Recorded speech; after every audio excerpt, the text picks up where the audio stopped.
If He Had Been With Me by Laura Nowlin. Chapter 16. Sasha and I are sitting on Brooke's floor with her, reading magazines. Angie is off with Mike. Jamie is spending a week in Chicago with his family. The other boys are off doing something dumb at Alex's place. We are giving each other quizzes out of the magazines. The quizzes are titled things like Are you a good flirt? And Do you know how to get what you want? According to these magazines, we are all amazingly well balanced. They are multiple choice and it's easy to know what the right answer is. One choice will have too much of the trait in question, another not enough, and one will be just right, like a teenage Goldilocks. All afternoon we have chosen the same answers and been told that we are doing great, that we should carry on as we are and everything will be okay.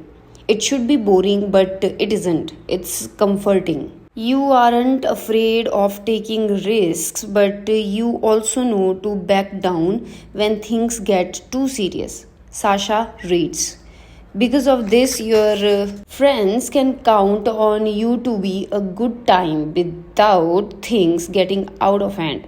You can use your good judgment to help a shy wallflower break out or keep a wild child reined in. Though you may sometimes make mistakes, like the night you get pulled over for speeding or the party where you are too shy to ask your crush to dance, your common sense and your sense of fun will always see you through. She tosses the magazine to the side and stretches her arm over her head. When's Jimmy coming back? She asks. I want to go swimming. Friday. Brooke and I both say. We smiled at each other. We like to make jokes about being cousin in law. I miss him so much, I say, because I do and I'm enjoying it. I can't believe we have almost been together for a year. It's early August.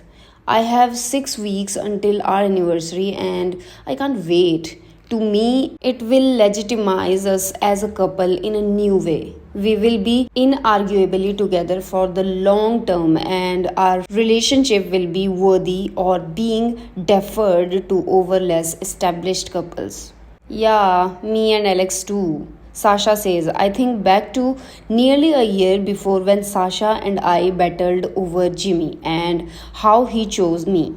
I smile at the ceiling and feel smudge. No and I will have been together for a year and a half in October. Brooke says, I feel less smudge. You guys are so cute, Sasha says. I have to agree that they are. Brooke and No never seem to argue. Though Brooke swears they do every once in a while and they do anything that the other asks them to do. So there's constantly jumping up to get sodas for the other or to rub their shoulders. It's been forever since we have gotten to be alone, Brooke moans. I pick up a different magazine. Sasha makes a sympathetic noise in reply to Brooke and I glance over at her suspiciously. She is flipping through a new magazine looking for the quiz at the back.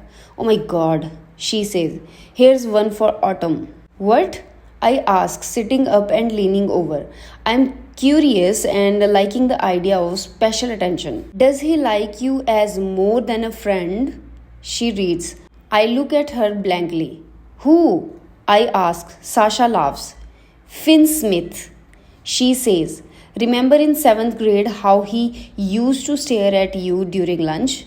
No, I say. I remember waving to him across the cafeteria. I don't remember anyone staring. Did he? Brooke says. Yeah, Sasha says. But he wasn't as hot as he is now. You think he's hot? I ask. I think so, but I'm surprised that she does as well. Finny is so preppy and he's quiet and introverted instead of charming and outgoing like the boys in our group. Yes, Sasha says, rolling her eyes to the ceiling. I mean, I wouldn't want to date him, but yeah, he is hot. He's pretty hot, Brooke admits. Okay, but we are not friends anymore, so I can't take that quiz, I say. Sure, you can, Brooke says. Just answer what would have been true back then. I can't. Number one, Sasha says. You call your best guy friend crying after a fight with your mom. The next day at school, he, A, asks if you're okay. B, doesn't mention it since he got off the phone really quickly, or C, gives you a hug and remembers all the details of your conversation the night before. Well, C, I say. Suddenly, the Goldilocks answer aren't so clear anymore. I don't know what the right answer is, just what the truth is. A. He blushed when people asked if I was his girlfriend. C. He never talked about other girls in front of me. B. He seemed comfortable touching me.